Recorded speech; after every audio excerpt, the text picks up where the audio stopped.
So I'm going to give a little bit of explanation, and in the background, what I want all of you who are participating to think of is some identity groups that you belong to. And but now that I've set that tone, that could be racial, political, gender, orientation, role in family, academic, trade, doesn't matter. And as I just identified with Spencer on the fly, you can have an experiential group, a group that by virtue of having an experience, you share that identity with others. Like say if you were a veteran or a Vietnam veteran, you will probably have a sense of belonging with other vets. You may not agree with them, you may not even like them, but you have a sense of that we. So with that starting off,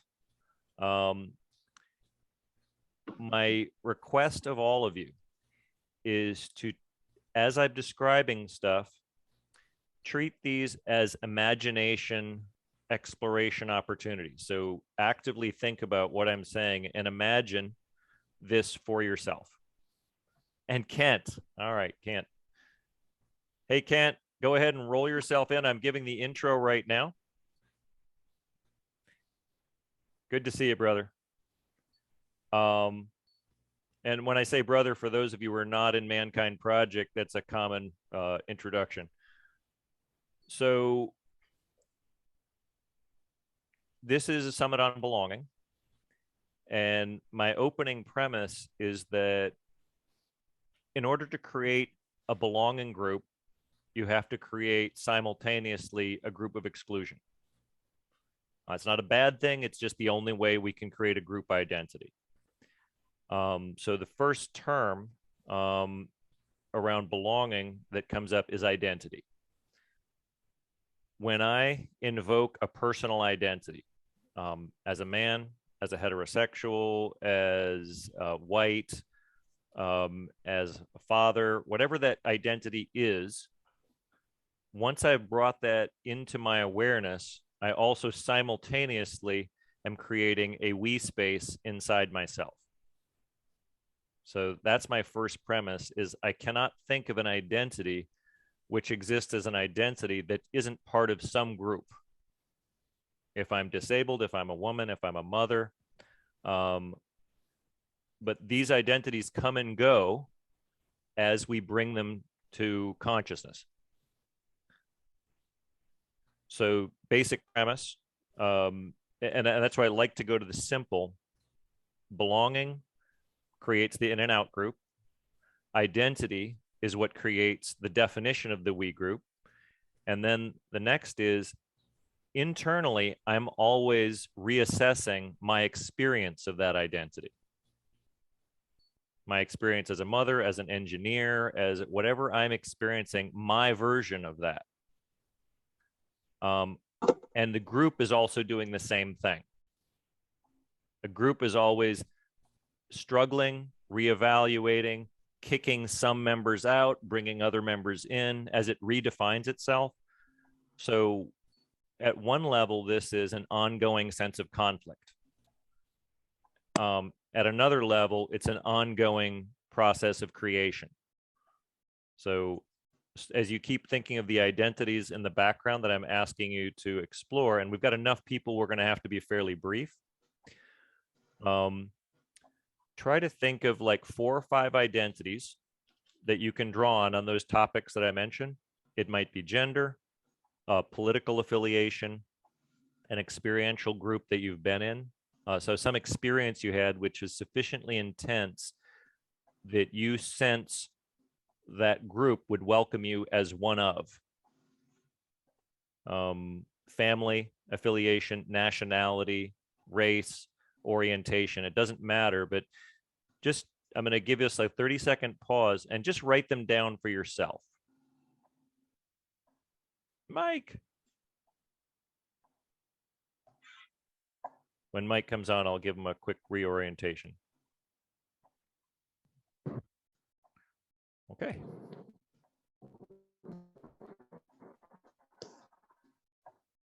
So all of you who are, while I explain, if you want to mute me, I'll explain to those that are arriving what I'm asking them to do, and they can catch up, and then we'll jump in. Trying to figure out, just so you know, on how to make more of the calls available to you, which you may have noticed I put a post out asking, what would your is that attendance be, okay, thank you. I think may not be in the right group.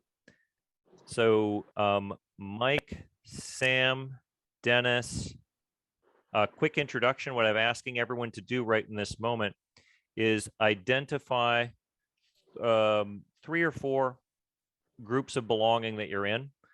My premise is that any sense of identity that you invoke, that you're become aware of, is part of a larger group, which is why it exists as an identity. You can't actually separate the two. That we are both simultaneously creatively changing our own sense of that identity, and the group is doing the same.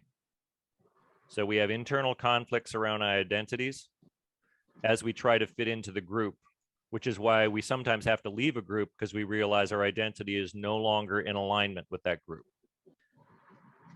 This is an entirely natural process. Hey, Mike, gonna mute you and just ask you for what, yeah. So think of 3 or 4 identities. And as I continue the discussion, imagine your experience of these. And we are recording.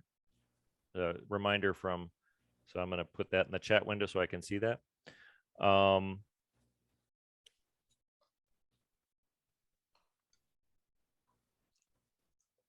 Got it. So now I think we're stable enough with everyone in the room. And I will arrange us as, actually, I'll do it and call up. We got enough people, I'll call out. Ask each of you to identify a range of identities that gives you not just the multicultural ones that some of us have been exposed to, but identity groups that might be, say, work related or family role related, or experience related. Like if you're a vet, or if you're somebody that was in a traumatic experience, okay, whatever it is, that creates an in-group. You may have been disabled in some way, having a physical change to your body. So that would be an experience group. So does everyone have, I'm going to ask for raised hands for those I can see. Have you got some groups identified? Alan, yes? Alan, can you hear us okay? Okay, good. Not very much post identity. So okay. Basically, yes, I understand what you're talking about. Gotcha. Okay. So the purpose of this is to explore these. And over the last 15 years, what I've focused on is, so let's go through before I go any further than that. And I will arrange you on my screen so I can keep you in order. Who would like to go first? Just name your identities and what you'd like to get out of the group today. And more. Yes, Holly. Holly, female high-tech widow, upper middle class college grad, used to be in the athletic group, and now I'm in the physically injured group. Okay. Wow. Yeah, a good rich group to go from. And okay, Holly. Who's next? Spencer? Yeah, Spencer Eubank. Ex-con, convicted of a crime I did not commit, went to prison for. Newly disabled, recently disabled. Step parent.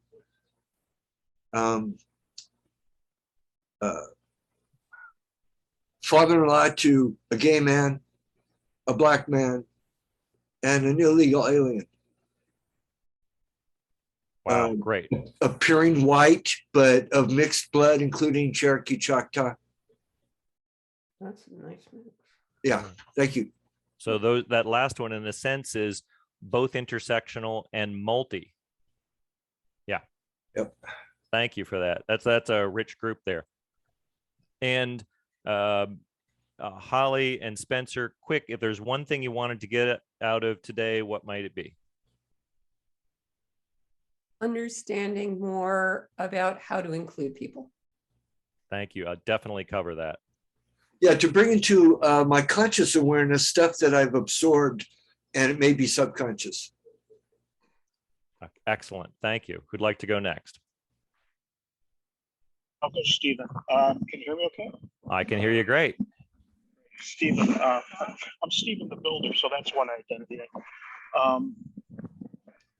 Come from farming roots. I'm a structural engineer, brain injury survivor, member of the Mankind Project, and there's more, but all there.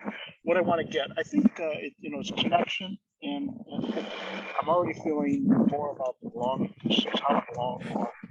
There is some background noise there, just so you know. It's gotten a little stronger lately. Is that any better? Oh, I went ahead and muted. Did you? I was complete. Okay, thank you. I think I caught most of that. Thank you, Spencer. And who's next? I'll go. So Dennis from San Diego, and identity groups, gay, teacher, social activist, grandpa, and dad, and oh yeah, differently abled in recent years, or physically challenged in recent years, and yeah, that, an elder, yes, that's it. Oh, and what would I like to get?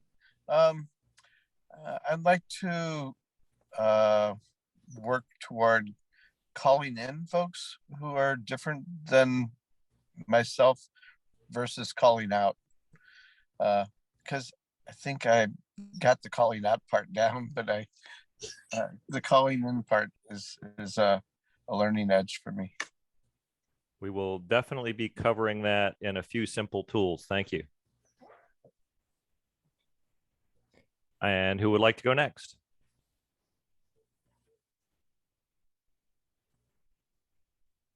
I'll go. I'm Kent from Charlottesville, and I have very specific group identities, and then I have some very general ones. So I separated them into two categories. The specific ones would be that I'm a member of several men's group.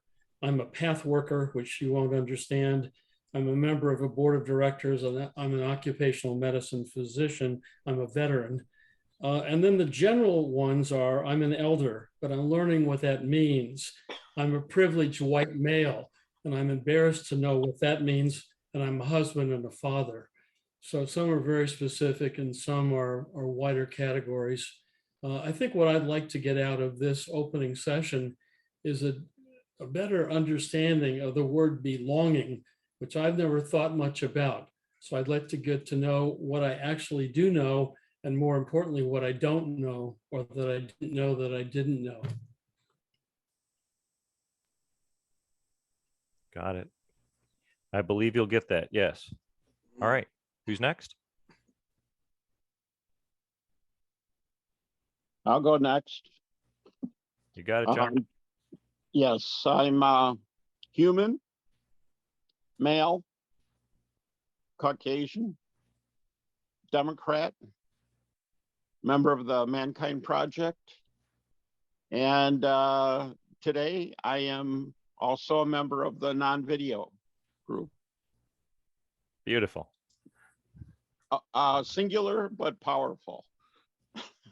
All right. And I already got something out of the group. I got an aha moment when you said, well, if you belong to something, that automatically means you are excluding. Mhm. And it was like, I never put that together, but it is so right on. And I'm just here to expand myself on my journey. So whatever I get, I'm open to. All right. Welcome. And next. I'll go. So male, special inspector, so construction, divorced, remarried, so second marriage, Christian, transformational life coach. And what I want to get out of today is better understanding and expanse. Expense? Expansion. Expanse. Yeah. I think you will get that if you stay in the imagination space. And so I'm giving you a quick how to shift the boundaries using this approach so that you can know where you are on a map of identities that's always shifting. Thank you. Thank you, Walter. And next. Erwin Adolph, February 1987, became a warrior, facilitator of iGroups. I've done about 75 iGroups, did 50 weekends from the Mankind Project. I'm obviously I'm male. Whoa, I am male. I'm leading a couples weekend in a couple of weeks for the first time in 2 years. I've done that for 20 years. I've been divorced twice, and I've been in a committed relationship for 22 years and know what commitment is like I never knew it before. So I'm in love. I'm a father, grandfather, a great-grandfather. I get joy out of that. I care about myself. I love myself. And without doing all the facilitation I'm normally doing, I'm feeling down a lot and feeling out of it. And I managed to stay alive by doing spin classes 3 times a week and doing weights and hanging out with my buddy. And I'm here to just because I'm curious. I don't know what the hell this is going to be. I'm open to whatever comes up and whatever I can learn and whatever I have the ability to share. All right. Welcome, Erwin. Next. I'll go next. My name is Sam from Northern California. Sam Ladion. I identify as a Filipino immigrant. Considering the community I am in right now or the environment, I belong to the less than socioeconomic status. I also belong to a spiritual community that talks about oneness. And I was born with a genetic condition, having some physical limitations, and I'm also a queer gay man. And what I want to get from this group, not only the knowing that I belong, but the feeling that I belong. I'm complete. Thank you. We'll provide both some opportunity and challenge on this call, Sam. All right, we got 3 left, and then you're stuck with me. I'll go. I'm Heather, a female, a wife, environmentalist, athlete, kind of getting out of the chronic pain sufferer category identity. So I don't like to, not quite there yet, but I don't really identify with it as much anymore. Seeker of truth. And what I was attracted to in this session was that collision of values, like how to navigate that. Thank you. That might be a broader topic if you want to go offline. I know you're leading the panel.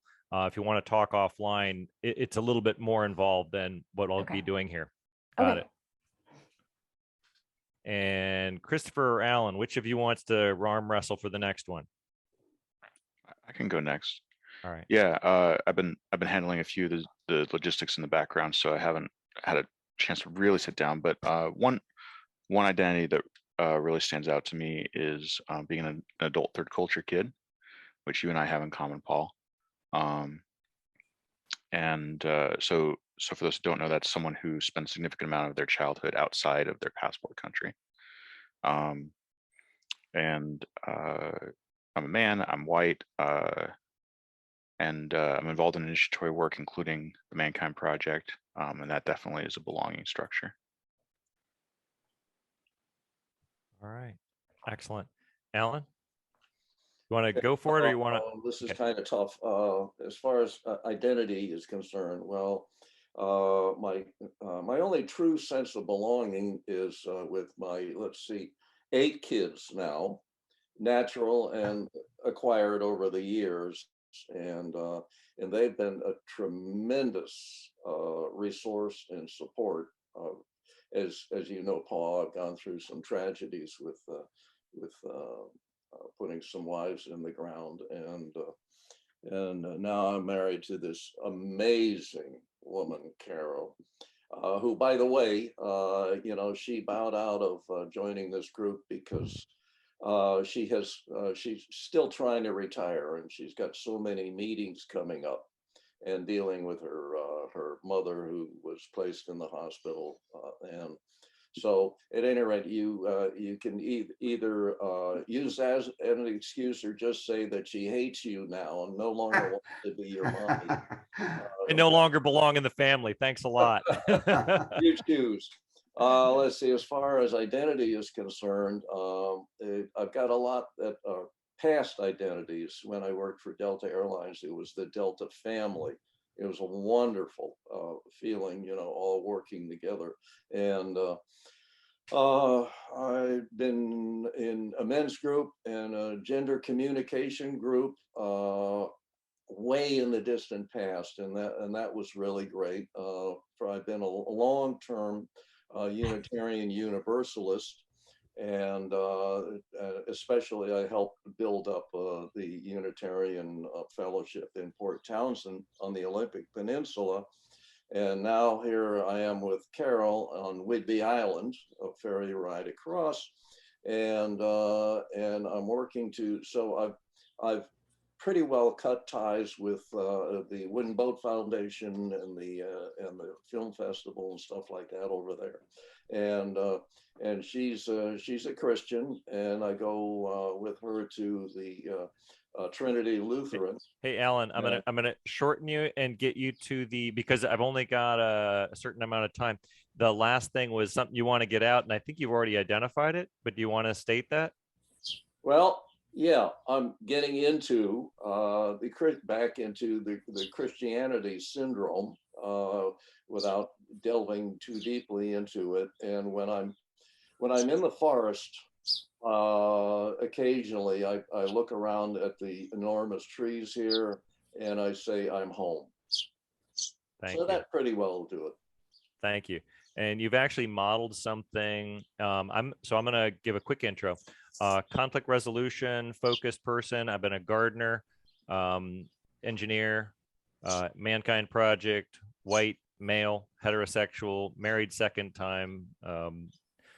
And what I'm noticing that what you've drawn out, and this wasn't intentional, all of you together, all of us together. So we're now an us group that will exist for a short while, and then it will fade into we could conceivably, if we have a really intense experience here, remember this for the rest of our lives, which is what happens. Anyone who's been in an intense group, for men who've been through your NWTA, you'll probably always recognize the guys that went through with you. It just, there'd be a little belonging sense, even though you don't see them for 20 years. But what you've all created here is both an encompassing of the multicultural categories that are identified in MKP and in society generally, but also, I would say, infinitely broader, because it's a highly defined, but also highly expansive and flexible group. So how many of you, and it's all of you, have taken on and lost some identities in your life? Exactly. So your life experience, and Alan, you modeled it in the beginning when you said moving beyond identities. I think I hear it as you're less attached to them. You're aware of them, but you don't have the sense that that I have to have that. It's like, it doesn't define me.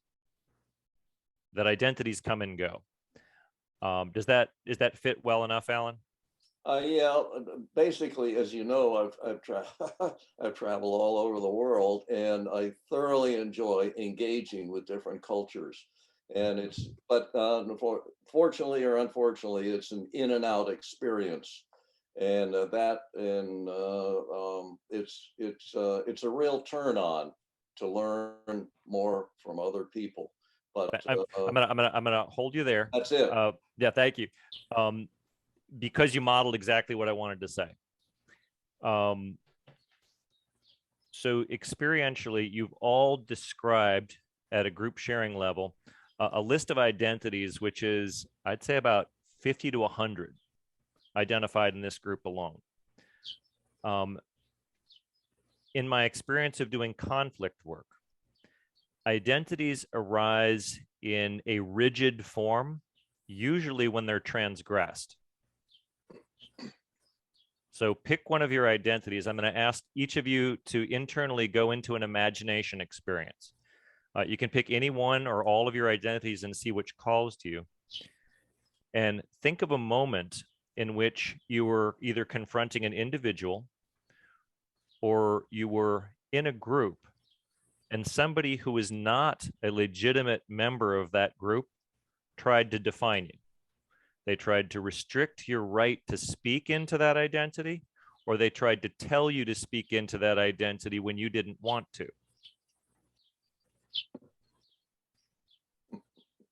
So just take a moment to imagine how transgressive that felt.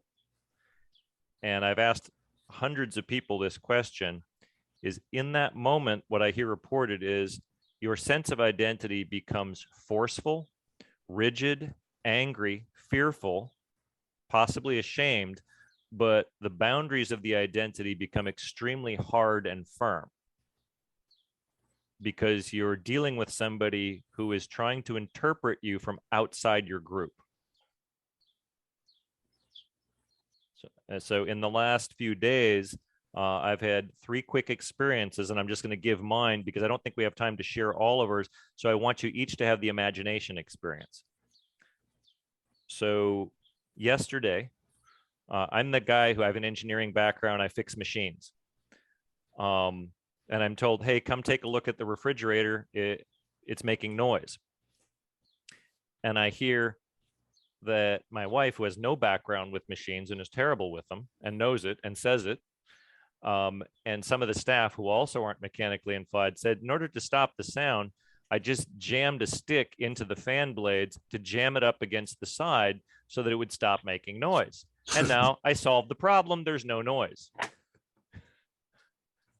I, at this point, am going ballistic. It's like, well, just throw out every machine whenever it does something you don't want, because it's a great way to burn out a motor is to jam it so it can't work. It'd be like, and I gave the example, it's like if you had a flat tire, do you just deflate the other 3 and keep driving? And then what I want you to be in that moment, my sense of rigid identity as an engineer and a mechanic, and I'm not a great mechanic, but it was extremely forceful because of my sense of that somebody had transgressed into my identity zone. I know how to do this, and you didn't even check with me, and you ran the risk of doing a lot of damage, and it could have been expensive. These happen all the time. Mansplaining, as I think that experience of men trying to do something and they're pushing into, as I've heard a word, a woman's boundaries about something she's not asking for, doesn't need to know, and is actually more in her experience than his. So it's a violation of boundary. So be aware that, and this is for those who wanted to get an awareness, when your sense of umbrage, anger, resistance is strongest, is probably you either have a real or a sense of a transgressed boundary on your identity or your group's identity, and you're now defending it. So being aware of that will give enough of a cue to know that that's going on. That will give you a sense of a belonging attack. So just sit with that. And that's more of a knowing. So there are 3 rules that have come up in conflict work. And I hope these will make sense. I'm going to ask you to imagine into these on your identities. If a transgression of identity, so someone who doesn't have you, isn't a member of your identity group, pushes into it illegitimately, you're instantly aware of it. And you question their legitimacy as an advisor or somebody who's trying to define or restrict you. If you can be aware of that as an identity, that helps how you approach the conflict. So the first rule that we've come up with in most conflict interactions is the positive: allow people to take on and take off their identities on their own. It's up to you to put on an identity or take it off. It's not up to you to tell anyone else when to put on an identity or when they're not allowed to. And that goes, including for, in multicultural terms, the non-target group. Forcing somebody to adopt an identity like white or male when they're resistant actually increases the resistance. So for those of us who are social activists and they want to, sometimes you have to push back. But if you push back against the identity, it tends not to work so well. So that's the first rule: allow people to bring their identities. And actually, you can protect other people from that as well as yourself. If somebody is bringing their identity, I think, Sam, you said you were Filipino American? That's correct. So what can happen is, as you said, Philippines is a nation, but it's also an extremely diverse nation. It's already diverse enough that you could probably subdivide that down a little further, like where you're from specifically. But if you get thrown into the group Asian American, if that's done inappropriately, you're trying to get to Filipino, but you're lumped in too quickly or without regard, essentially you've been pulled too quickly, would be the guess I would have. Would that be accurate? Yes, absolutely. Especially during these days with COVID, the virus coming from China. So it's Asian. We're all lumped together as Asian. Thank you. So thank you for modeling. Just a quick response that everyone has the sense that when you're forced into a group that is not quite appropriate, there's a natural resistance to it, because what's been taken away from you is the self-definition of the group that matters to you. Sometimes that doesn't matter, but sometimes it does. So when you're in conflict with other people, whatever their identity is and whatever yours is, allow them to assert their identities is the first rule. The second rule is focus on behaviors, not on character and identity. If you're trying to teach someone to change themselves on the inside, you're liable to find more resistance than when you focus on it's when you interrupt me or when you do this. Focus on the behavior that's when you speak for me, when you ask me to take on an identity and I don't want to, and you push it, it's coercion. So we have a Rocky Horror Picture Show group this is by the way, it's a projectionist booth, what you see in the background. So metal cladding is these places used to blow up back in the day when it was celluloid. So in this group, I think 5 of the people in the group identify as trans, a number as non-binary, some as gender fluid, some as heterosexual, some as homosexual, some as queer. So the group is pretty broad. One member of the group that identified as trans, pronoun she, was taking it upon herself to speak for other members of the trans community in our group, even after they said, please don't do that. Don't speak for me. And she engaged in a number of accusatory, very aggressive actions in the group. And the insight came for me of what I wasn't catching is when she said, I'm doing this, I'm a social activist. And it suddenly dawned on me, that's what's going on, is the group that she was activating was, I'm a social activist. As a social activist, I have the right to be confrontational and speak for others. And she was giving herself that permission. And it was pissing a lot of people off kind of all over the group. But the awareness, if I had focused on if I had focused on you're being a social activist, got it. Wrong place to do it, because no one's asked you to step into that. And we don't even know that there's a place for that in this group. You've never asked for it. You've never negotiated it. The group hasn't asked for it. So you're naturally in conflict. It's not that it's been excluded. It's that it's been pressed onto others. So the conversation didn't take place. That is an example of exactly, we didn't identify what identity was in play, and she misidentified which one it was. Speaking as a trans person, but actually acting as a social activist. So that was the insight that I thought was really useful. That's good enough just to be aware. So as you take a moment to go back over your list of identities, and then I'm going to open this to questions and exploration with anyone who wants to. First rule, allow yours and anyone else's legitimate identity. And that keyword is legitimate. How many of you have experienced somebody that entered your belonging group who was not legitimately there? Just raise your hand so we get a sense of it. In other words, the words are like, you're a tourist, you're posturing. I get that you don't legitimately have that identity. In other words, according to my group or my sense of my group, you don't actually belong. So if you're a Marine, you might say Coast Guard, yeah, but not really. So they have that sort of infighting. Are you really armed forces? And they'll have that sort of infight with each other. So that's a natural in-group, out-group test. So first rule, second rule focused on behavior.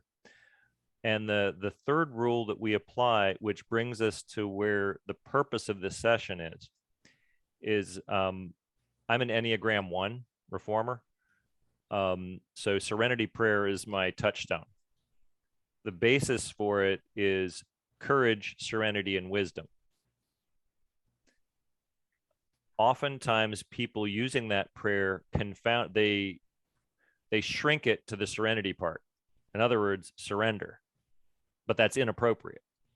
The real calling of it is change what you can. If you can change it, have the courage to do it. Don't sit there cowardly, sitting off to the side when it actually is your task to address.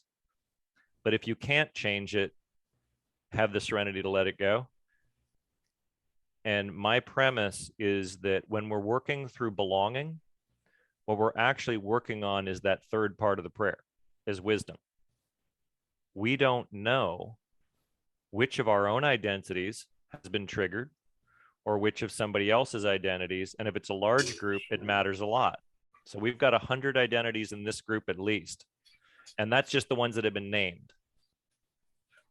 There is no physical possible way mentally to hold, oops, there we go.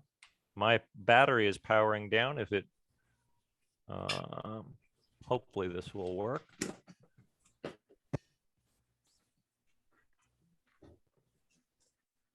Uh-oh, no, I caught it. Sorry, my battery just gave me a warning because it wasn't plugged in properly, but I think I fixed it. So I'm going back into, so in that awareness of using, say, the serenity prayer, the invitation is, if I'm courageous, if I can be serene enough to let go of what I don't have control over, and if I'm always exploring the wisdom, what this is mainly asking for is curiosity. And I think that's why humor and play are infinitely more effective teaching tools. Conflict in my experience, is play that we've forgotten as play. So it's become deadly serious, and we're so concerned about survival and safety and belonging that, like, we're afraid of being excluded. Those are extremely painful experiences to be excluded. Those of us who have had an identity stripped from us against our will know how painful that is. So if you're, yeah, so thank you, Spencer, you identified, if you have physical ability is something that is stripped away from you against your will. It goes through a painful experience. Now I have to readapt to a different group. I have to redefine myself.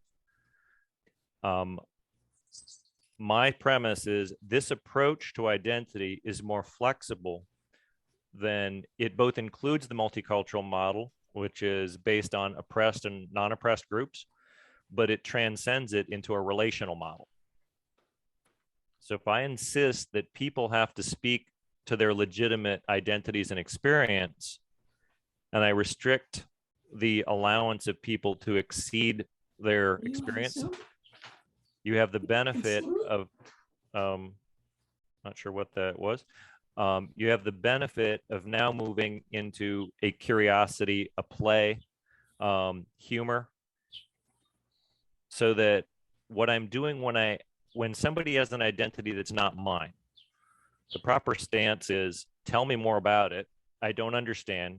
You're bringing it up for a reason. Why are you bringing it up in this group?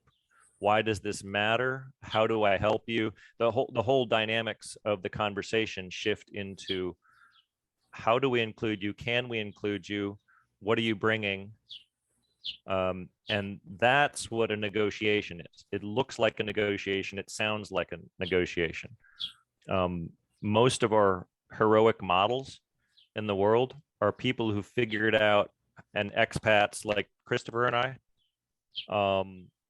have figured out that we have two codes and we know how to switch between them.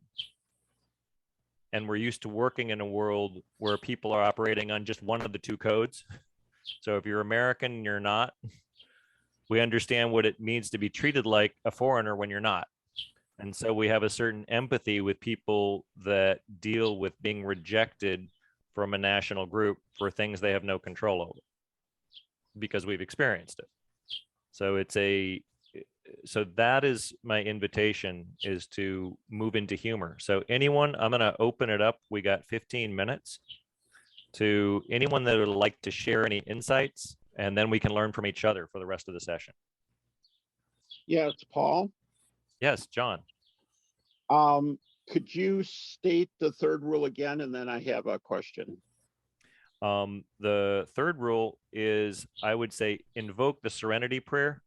So you have to activate courage, the willingness to let go of what you can't control, because some conflicts, the metaphor I use is conflict require, in order to be negotiated, it's like building a bridge. There has to be someone on both sides. Okay. Serenity is to recognize that there's no one on the other side. So people in the helping professions have a nasty tendency to try to build bridges entirely from their side. And sometimes you got to deal with people that are simply refuse to allow an anchor point on their side. You have to just accept that. There's Okay, nothing you can do about it. So my question is, it feels like rule 2 and rule 3 are in conflict. And that is, rule 2 was to focus on the behavior rather than the identity. But the premise of rule 3 is you're focusing on someone who doesn't really belong. So you're focusing on their identity, not their behavior. All right, thank you. I'll go through it. So the first one is to allow identities. Yeah, that's Spencer. The first one is to allow identities to be present. That's simply to allow them to speak. I can't engage in curiosity or discovery or learning unless I know who's speaking. So that's the first. So the second one, focus on behavior, is once we're in conflict, the tendency is to do defensive actions, like accuse the person of having bad intention, blame them for things. Say that they're ignorant, which is a true statement, but not in a way that opens them to learning. There's a way to say, I don't think you quite understood me, versus you're just being an ignorant shit. One of them invites conversation, the other one tends to shut it down. So yes, allow the identities to be identified, come to the fore. There's also a filtering at that point. When someone's invoking an identity they don't seem to have a right to, you can question it. On what grounds are you pretending, or are you bringing up your medical expertise when you have no medical background? So a lot of people presume to have experience they haven't earned. And that's legitimate for you or an individual to say, on what grounds are you invoking that experience? So Kent, you'll get that when I say that. People who think they're healthcare practitioners, but they haven't gone through the discipline of actually learning things which are fairly complex sometimes. They're not easy. You can't learn them on the back of a matchbox. It doesn't mean you don't have legitimate questions, but you're not an expert. So that's what we're filtering through in allowing identities. You're filtering who's legitimately in the group or not. And then focus on behavior is explicitly, what are you doing that's bothering me exactly? And that it's not that it's right or wrong. I'm just saying it's because you didn't look at me. You didn't copy me on an email thread. You disparaged me publicly. Maybe that's just a habit. Maybe you do that to everyone. I don't know. But it's the behavior that I addressed. This is what you did. And this is the old, to use a race dialogue term, calling someone a racist ends conversation. They're not going to learn anymore. How many of you know who Daryl Davis is? Damn. Okay. Daryl Davis is a black blues musician who, he actually lives nearby here, who went to Klan bars, like Ku Klux Klan bars, and performed, befriended Klan members. And because he's a black man, befriending Klan, going to Klan rallies, 200 of them turned in their robes because they could no longer deal with the paradox of being anti-black racist with the rhetoric of what they were talking about at their rallies. White nationalism, white supremacy. Right. They couldn't reconcile it. Because they couldn't reconcile it, they had to give up an identity. So that happened because he was willing to be in relationship and simply question at a transactional level, what is it you believe about me? It's like, but you know that's not true, but you're not like them. Yes, I am. That them in your head is not true. He challenged the stereotype in that case. So it was a courageous act, but it was his normal act. It wasn't a big thing for him. And he focused on their behaviors. You're saying these things. Is that true? You're doing these things. Why are you doing that? So it's just behavioral focus. Mm-hmm. And that happens in relationship. And then the reason I invoke the serenity prayer is sometimes you got to know when to walk away. Some conflicts will take 10, 20 years to resolve because somebody is not curious. They don't want a relationship.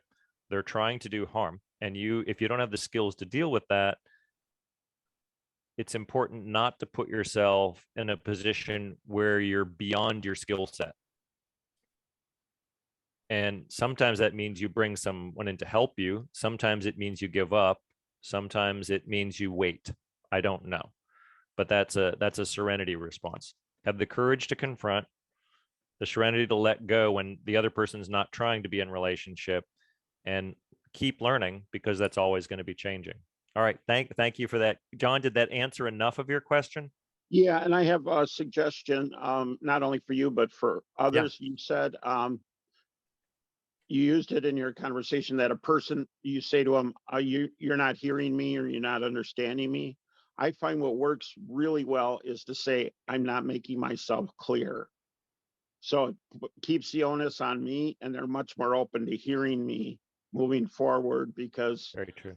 When I say you're not hearing me, I'm putting them in a defensive mode. Good point. And I am notoriously bad at that. I tend to be a little dense at times.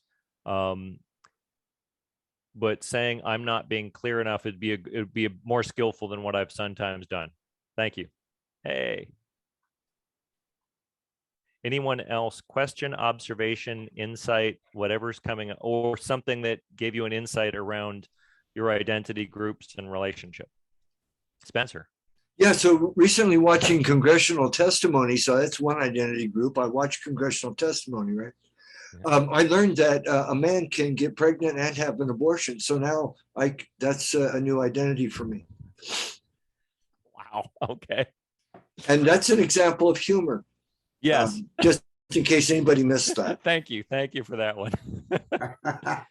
And it's actually a wonderful way to engage when somebody is out of line and they're imposing themselves into an area of experience that they have nothing to draw on.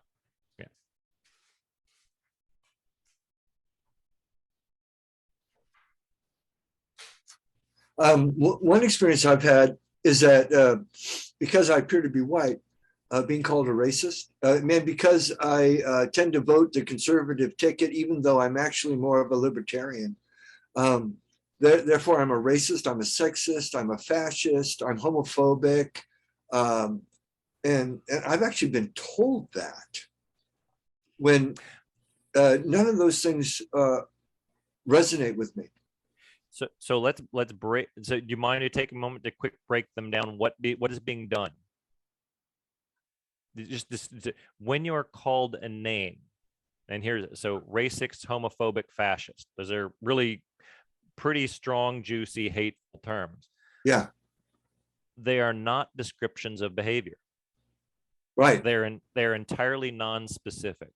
Yep. They are an external description using words to describe your inner self. The word racist on the street is not used in its multicultural term of, it's usually the way it's received is you're telling me who I am on the inside. Exactly. Right?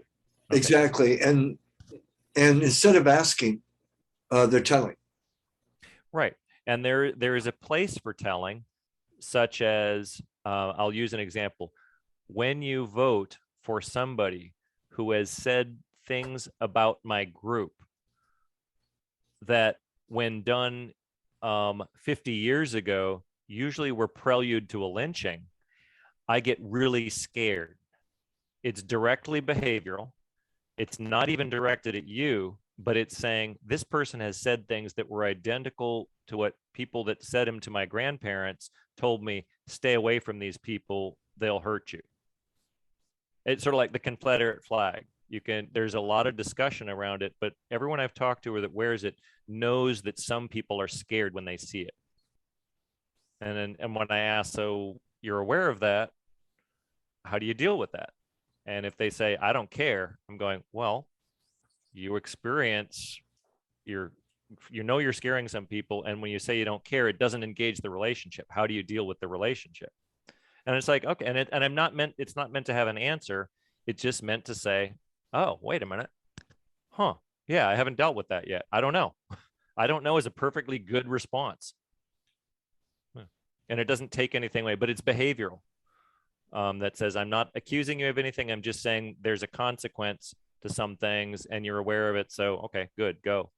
Does that highlight a little bit for you what I'm saying? Yes. Because does it open the conversation for now if somebody says, rather than they say, hey, you're a racist, you're a fascist, shuts down conversation. If you go to, you say that, and it's really offensive because you're judging me, but what is it you really mean explicitly? What is it that I'm doing or saying that is leading you to want to say something so hateful? It's legit. Is it hateful? Do you mean it with a hateful? And you can ask it, do you mean that in a hateful way? I mean, what are they going to say? Yes. It's like, so you're meaning to direct hatefulness at me. Is that correct? It's like, and now at this point, their wheels are starting to go, well, not really, but yes, I am. You've invoked conversation and to go, so how is expressing hatred to me going to do you any good? And is this a good point to bring in projection? Probably not. If you projection is an assumption of the other person's motivations. Well, isn't that what you just said? No, I've just focused on behavior. Did you or didn't say it? Did you or didn't you say that? Asking you, did you mean that in a hateful way? Yes or no? If you say no, it's like, okay. Oh, I see what you're saying. I received it that way. Yeah. But I see where you're coming from. But if they say, yeah, I did mean it that way, it's like, okay, how do you expect to treat me in a way that you meant as hateful? Because you say you meant it as hateful. How does that going to work here? What do we do? So you're totally neutral, but you're really seeking, how do I relate to you when you're telling me you want to hate me? And if they say disappear, yeah, go from there. So Paul, what I hear you bringing up over and over again, one way or another, is the idea, how do we actually engage in purposeful conversation with someone else that we can get a resolution that we both agree upon, rather than just having a label and then just getting angry about the label. Is that what you're saying? In this instance, it is. Based on what Spencer said, is sometimes we think somebody is describing a behavior, but it's so calling somebody a racist, you've said nothing about their behavior. You've literally said you've conveyed zero information. All you've conveyed is a judgment about their character. That can't go anywhere. If I focus on, you never invited me to your house, but you invite other people to your house that were in part of our same circle group, and that's a behavior. I can ask a question about. It's very uncomfortable. Yeah. So Paul, so what I want to layer onto that is this: what you're saying is absolutely correct. And when I've been called names like that, I have heard an implication about behavior. If there's a motivation, therefore I'm going to act on the motivation. And that's the connection I'm drawing. Yes. Yeah. And implication, once again, is not a behavior. It's the advantage of not focusing on behavior, I think, allows us to feel secure in our self-righteousness. We believe we know what the world is, but we haven't actually extended ourselves to find out if it's true. Sometimes you'll find out it's true. They are trying to kill you. That's good information to have. And sometimes they will avoid the question, at which point you can say, did you notice you didn't answer my question? Usually that leads to confusion on the other side because they think they've answered it in their way. And you say, no, my question was this. And that will usually create a long pause as they really think about, I thought I answered the question, but you're telling me I didn't. How is that possible? And so I can't help but asking, are you assuming that they want to engage? No, but what you do know is that if somebody, usually first they don't engage. So either somebody engages immediately, they kind of go, oh, you're right, I didn't, or they say they deny, or they engage in. You can take as many steps as you want to address reality. At some point, yes, you may determine, I've asked you multiple questions over the course of minutes or months, and you have repeatedly not answered them. And I'm finally simply, without any projection, I am making the conclusion I'm not willing to spend more time on this negotiation, this relationship, because you seem to be simply refusing to answer this question. Now, I may still be in relationship with you, but this topic is now, I'm going to lay it to rest. It seems like you won't respond to it. You won't answer any questions. You won't tell me anything that's going on. You won't respond to what I bring. I'm going to end that part of our relationship. I'm going to shut it down. And when you want to bring it up, you tell me. So there's a tremendous power in saying, I've done what I can on my side to build the bridge. I'm willing to accept that the level of experience of your response tells me I can't go any further with this. I've got nothing else to do. You've offered nothing. I'm gonna put it on ice for now. I'm not gonna. So that's the wisdom part of the serenity pair. being able Yes. to distinguish those two pieces Right. when I can and when I can't, when I can make an impression, when I can't, and then accept the reality of what is. Right. Yeah, exactly. And the downside of courage is that it requires us to put ourselves in positions of vulnerability and possible harm over and over again.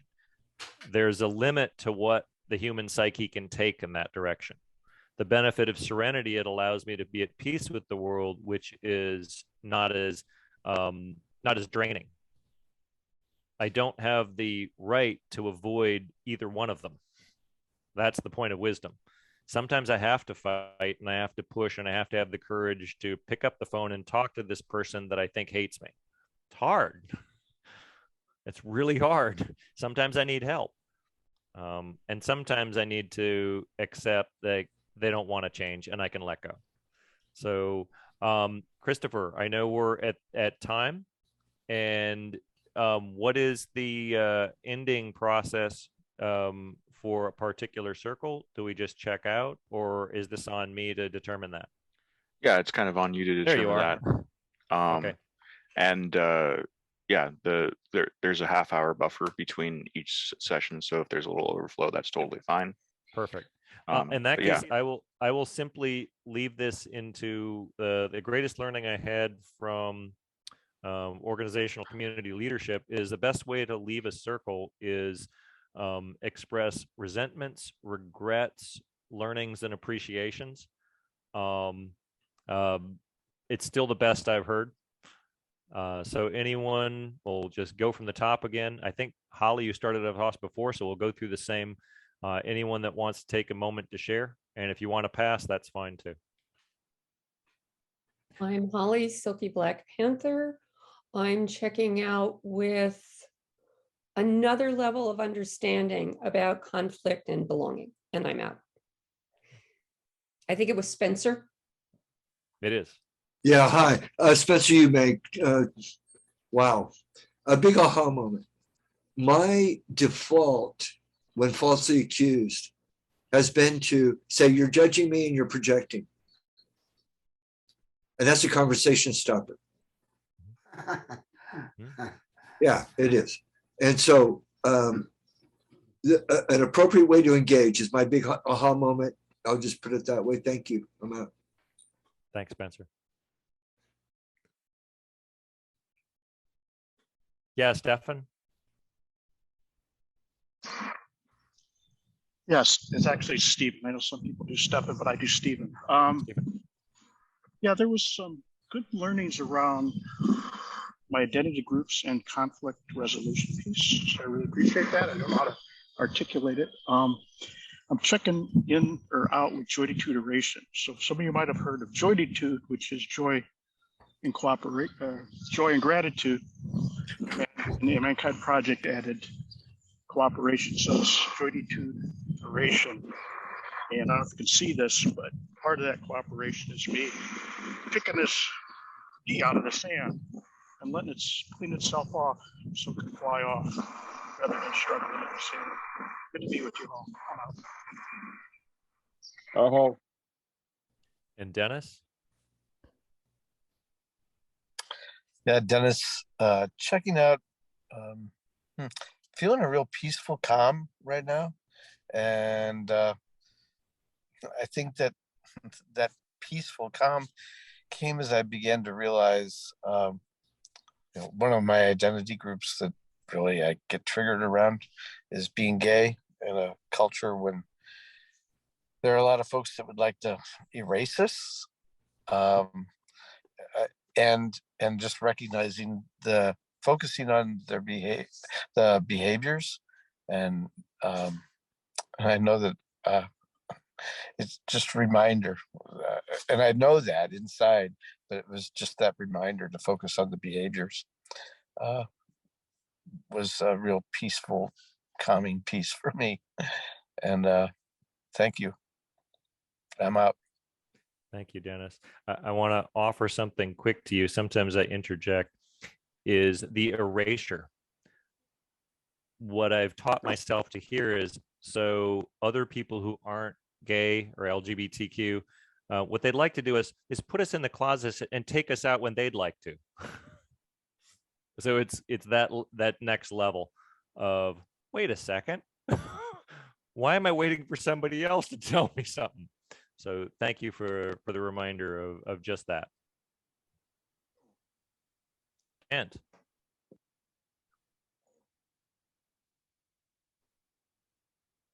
we'll come back to you, Kent, if you get back on. And John. There you go, Paul. Yes. Yeah, Andy, you weren't here before, so I was getting down to you at the bottom there. I've got you at the bottom of my screen. You entered at the tail end. You want to share something right now? Yeah, I want to insert myself right after Dennis. Okay, go for it. That would be now. So what you said, and I know it's totally off base, probably inappropriate, and Dennis and I think, have a special connection, but replace everything Dennis said with LBQT with autism, and a lot of that fits. And so I want to check out with that. And all of you don't know that I was here the whole time practicing being invisible. And Oh, okay. And I The had shadow knows. Thank you. And yeah, and don't ask me for a summary of what happened because it would be too much detail for you. And I'm in Tucson, Arizona, and I'm out. That's my hometown. Thank you. So Erwin Adolph, I never said I was from Chicago, and I was a professor for 31 years, a teacher, not a professor, but a teacher for 31 years in grade schools up to college, and in 2 different countries. So a couple of things, how important it is to start out with data, which you're saying is behavior, which is what we do in the I groups. What did I say, and how essential that is.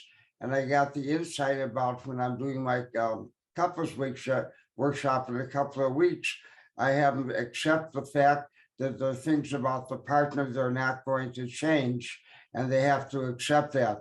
So I'm going to include these, probably include the serenity prayer, so that they know there are things they can change and things they just have to accept. Otherwise, it just causes conflict. Thank you. Oh,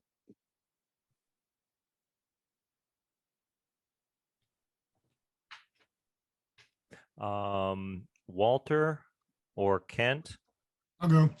I altered the aha moment was the idea of I've been called a lot of things because I can stand my ground and I don't back down from conflict. So I've been in lots of situations where confrontation and been called all kinds of names.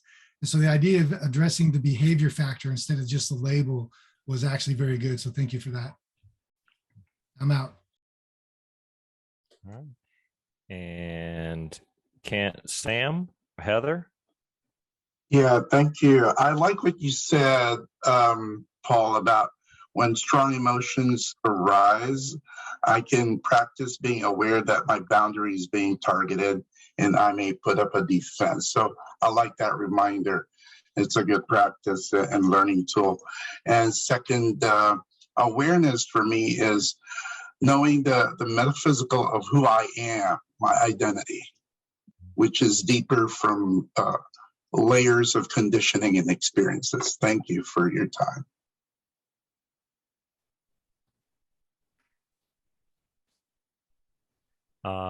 Heather and Kent, if he makes it back, and then Christopher.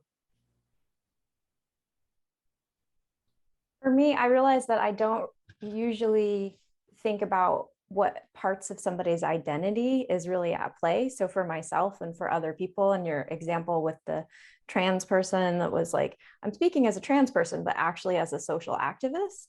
So that made me just think of that. And I liked how you tied it to the serenity prayer. And that's the third part, is the wisdom to be able to even identify what parts are at play, and then thinking about how to respond based on that. Thank you. Yeah. Appreciate that. Yeah. And Christopher, and then Alan. Then we have a few people who just joined recently. Yeah, for me, first of all, just really enjoyed kind of some masterful strokes with with your leading and facilitation of the conversation. So really appreciative of that.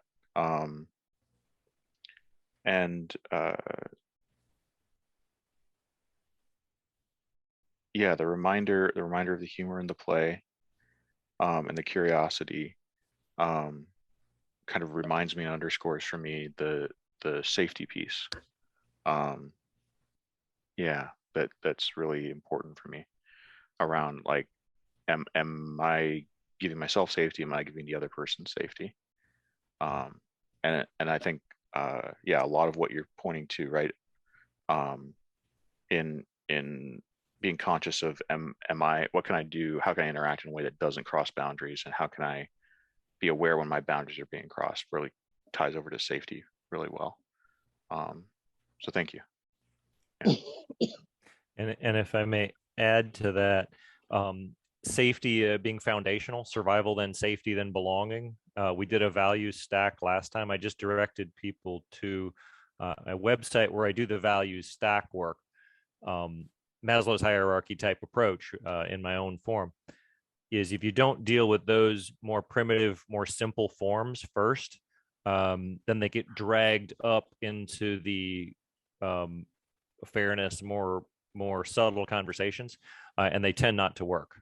So safety, if it's not dealt with, it's really hard to deal with issues of fairness when somebody feels they're unsafe. Yeah. Alan, and then we have Hella. Okay. Hey, Alan. Hey, Dad.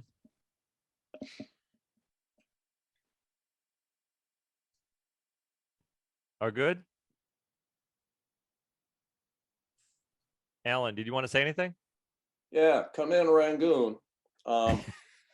Well, as all you kids know, that ages ago, I coined the expression "silliness is next to godliness," and I pretty well use it. And if I feel the need to assert my identity, I try to create something lighthearted, and so that I can come in from stage left with some other idea. And if it doesn't go over, my default is apology. I can always apologize. So with that, I'll check out. Thank you for the quote. Can you give the quote again, please? Silliness is next to godliness. Silliness. That might be the label of a workshop. And Paul, I'd like to go next. Yes, please.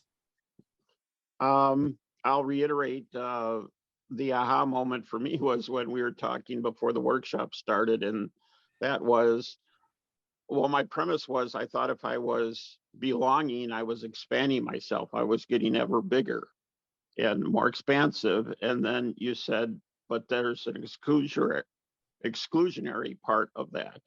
And I never took that on, that by belonging, I may be excluding. And so it took off the blinders to that, to be aware of what I may be excluding as I belong.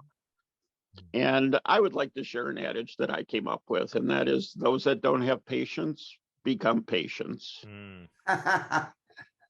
Good one. And I'm out. Yep. And there's nothing wrong with boundaries. So the important part about it's the ability to know when you can pick them up and put them down. So yes, you will have spheres of belonging, and if you don't protect those spheres in yourself or others, then you do get overwhelmed and overcome, and literally the sense of belonging disappears because there's no sense of identity within it. Right. Yeah.